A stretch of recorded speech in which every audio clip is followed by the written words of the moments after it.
নমস্কার বন্ধুরা, তোমরা সকলে কেমন আছো? আশা করছি পরমপিতার আশীর্বাদে তোমরা সকলেই ভালো আছো।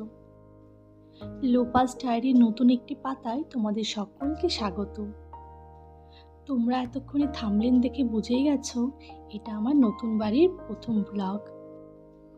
বেশ অনেকদিন পর তোমাদের সাথে আবার নতুন করে ব্লগ ভিডিও শেয়ার করছি। তাই এখন থেকে একদিন পর পর ডেইলি লাইফস্টাইল তোমাদের সাথে শেয়ার করব ব্লগের মাধ্যমে। তাই আজকে যে সকল নতুন বন্ধুরা আমার ভিডিও প্রথম দেখছো তারা আমার চ্যানেলটিকে সাবস্ক্রাইব করে রেখো পরবর্তীকালের ভিডিওগুলি দেখার জন্য। আর যে সকল বন্ধুরা আমার ভিডিও সাবস্ক্রাইব করে রেখেছে তাদেরকে অনেক অনেক ধন্যবাদ। আর আজকের ভিডিওটা তোমাদের যদি ভালো লেগে থাকে তাহলে একটি লাইক করে দিও, আমাকে উৎসাহিত করো নেক্সট ভিডিও বানানোর জন্য।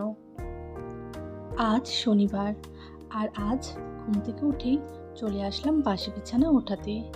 মেয়ে সকালবেলা টিউশনে চলে গেছে আর আমার হাজবেন্ড বাজার করতে গেছে। তো এই ফাঁকেই আমি ভাবছি বাসি বিছানাটাকে তুলে ফেলা যাক। আর এখন আমি মশারিটা ভাঁজ করে একটা কুশনের মধ্যে ঢুকিয়ে রাখছি, তাতে মশারিটা বিছানায় থাকলে দেখাও যায় না এবং বিছানার শোভাটাও কিন্তু অনেকটা বেড়ে যায়। তো আমি এইভাবেই আমার মশারিটিকে রেখে দিই। তো মোটামুটি আমার বিছানাটা পরিষ্কার করা রেডি হয়ে গেছে। এবার কিছু মোছামুছি করে ফেলি, কারণ একদিন পর পর না মুছলে প্রচুর ধুলো জমে যায়। আর আমাদের বাড়িটা মেন রোডের কাছেই, তাই জন্য ভীষণ ধুলো আসে, সমস্ত গাড়িগুলো যায় আর গোটা ঘরে ধুলোতে ভরে যায়। জানলা তো সবসময় বন্ধ করে রাখা সম্ভব না, একটু আলো বাতাসও বাড়িতে ঢোকা ভালো। তো সেই জন্য আমাকে একদিন পর পরই এই ধুলোগুলোকে মুছতে হয়। অনেকদিন পর তোমাদের সাথে গল্প করার সুযোগ পেয়েছি, তাই আজকে আমি অনেক খুশি। তাহলে চলো তোমাদের সাথে আমার এই বাড়ির একটু গল্প ভাগ করে নিই।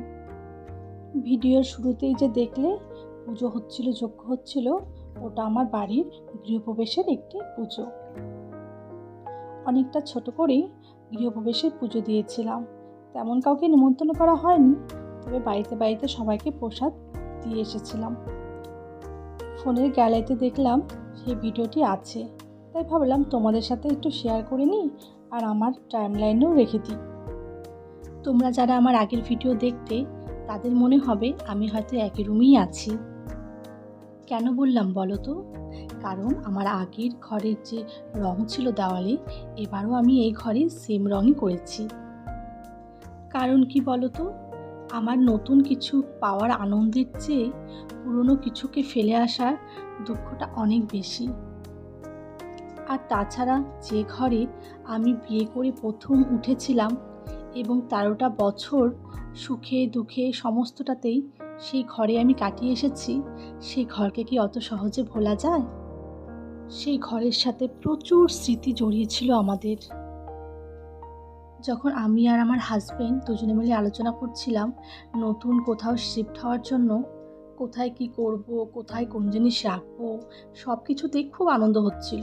কিন্তু যখন রাতে ঘুমোতে যাচ্ছিলাম তখন ভাবছিলাম সেখানেও এরকম শান্তির ঘুম কি হবে?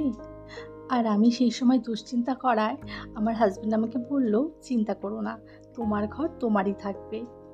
কারণ আমাদের নতুন ঘরে জীবনযাপন শুরু করলেও মানুষগুলো তো পুরনো, ফার্নিচারগুলোও তো আগেই আছে, তাহলে দেওয়ালের রঙটা একই করলেই বা ক্ষতি কী?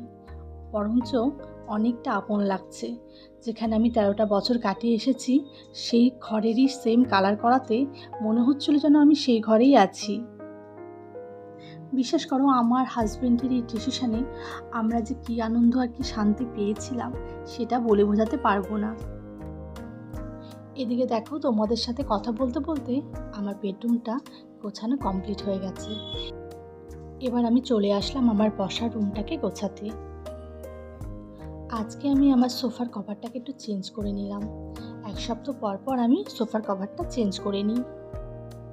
আর যেহেতু জানলার পাশে সোফাটা আছে, তাই কিন্তু আমাকে প্রতিদিন সোফাটাকে ঝাড়তে হয় কভার উঠিয়ে, না হলে প্রচুর ধুলো জমে থাকে। আর আমরা যেহেতু দিনের বেশিরভাগ সময়টাই এই সোফাতেই কাটিয়ে দিই, তাই সোফাটাকে বারে বারেই সারাদিনে অনেকবার পরিষ্কার করতে হয়, না হলে সুন্দর মেনটেন থাকে না। আমার মনে হয় আমাদের প্রত্যেকের বাড়িতেই একই গল্প। তোমরা অবশ্যই কমেন্ট করে জানাবে তোমাদের বাড়িতেও কি তাই হয়। আর তোমরা কেউ কি বুঝতে পারছো, আমার এই সোফাটা কিন্তু অনেকটাই পুরনো। আর এখানে যে সমস্ত জিনিস দেখতে পাচ্ছ, যেমন সোফার কাভার, কুশনের কাভার, এই সমস্তটাই কিন্তু আমি অনলাইন থেকে নিয়েছি। তোমাদের যদি প্রয়োজন হয় আমাকে বলো, আমি তোমাদেরকে লিংক দিয়ে দেব। যেহেতু নতুন বাড়িতে শিফট হওয়ার বেশি দিন হয়নি, তাই আমরা এখনো পর্যন্ত সমস্তটা গুছিয়ে উঠতে পারিনি। আগে যখন একটা রুমেই থাকতাম তখন আমাদের খুব একটা জিনিসেরও প্রয়োজন হতো না, আর প্রয়োজন থাকলেও সেটা রাখারও জায়গা ছিল না। তোমরা তো সকলেই জানো যে নতুন কোথাও শিফট হতে গেলে কত পরিমাণে খরচ হয়, বাড়ির পিছনে কত খরচ হয়, তারপরে যদি ফার্নিচার দেখো সে তো আরেক খরচ। তবে আমরা অনেকটা বুদ্ধি করেই খরচ করেছি। যেমন আমার ঘরে খাট, ড্রেসিং টেবিল, বেডসাইড, এই সমস্ত তো ফার্নিচার ছিলই, সেগুলোকে নতুন করে পালিশ করেছি। আর যে সমস্ত ফার্নিচার পুরনো হয়ে গেছিলো সেগুলোকে ঠিক করেছি। যেমন সোফাটাই দেখে নাও না, সোফাটা কিন্তু অনেকটাই পুরনো। তারপরে এই টি টেবিলটা, এটাও কিন্তু অনেকটাই পুরনো, আর একটুখানি পাশ দিয়ে ভেঙেও গেছে, কিন্তু আপাতত রেখেছি, কারণ আমার এখন নতুন বাড়িতে কোনো ডাইনিং টেবিল নেওয়া হয়নি, তাই ডাইনিং টেবিলের জায়গাতে এই টি টেবিলটাই আপাতত রেখেছি। যখন ডাইনিং টেবিল কিনবো তখন এটা সরিয়ে ফেলবো। যাক, তোমাদের সাথে কথা বলতে বলতে আমার অনেকগুলো কাজই হয়ে গেল, কিন্তু এখনও একটা বড় কাজ বাকি আছে, সেটা হলো ডাস্টিং করা। তো আমি এখন আপাতত ঘরটা ঝেড়ে নিচ্ছি। যদিও সকালে একবার বাসি ঘরটা ঝেড়েছিলাম নমনম করে, কিন্তু এখন একটু ভালো করে ঘরটা ঝেড়ে নিচ্ছি।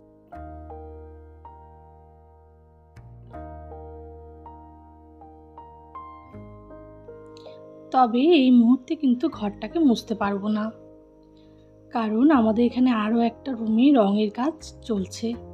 তো সেখানে রং চলছে, আর রং হলে তো বুঝতেই পারো সারা বাড়িতে সেই সিমেন্টের গুঁড়ো গুঁড়ো ছড়িয়ে থাকে। তো এখন মুছলে আমাকে আবার ওরা চলে গেলে মুছতে হবে, তার থেকে ভালো আমি একবারই মুছে নেব।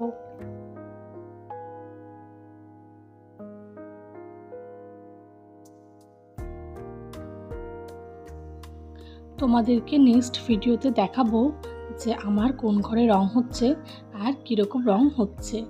তো এখন কাজ করতে করতে দেখছি আমার মেয়েও চলে এসছে টিউশন থেকে, আর আমার হাজব্যান্ডও চলে এসছে বাজার নিয়ে। তো আজকে সেরকম কিছু রান্না করব না, যেহেতু কাজ চলছে বাড়িতে, বারবার করে যেতে হচ্ছে রঙের ওখানে দেখাতে কোন দেওয়ালে কোন রং হবে। তো সেজন্য আজকে, তাছাড়াও নিরামিষ, খুব বেশি পথ আজকে করব না। তো সকালের ব্রেকফাস্ট সবাইকে দিয়ে দিয়েছি। তো চলো আমি এখন একটু খেয়ে নিই কর্নফ্লেক্স দিয়ে, কলা দিয়ে, দুধ দিয়ে। তাহলে বন্ধুরা, আমার এই আজকের ভিডিও তোমাদের কেমন লেগেছে সেটা কিন্তু অবশ্যই কমেন্টের মাধ্যমে জানিও। তবে আজকের মতন বিদায় নিচ্ছি। তোমরা সকলে ভালো থেকো এবং সুস্থ থেকো। তবে মনে রেখো, ডায়েরির পাতায় গল্প লেখা এখনও অনেক বাকি।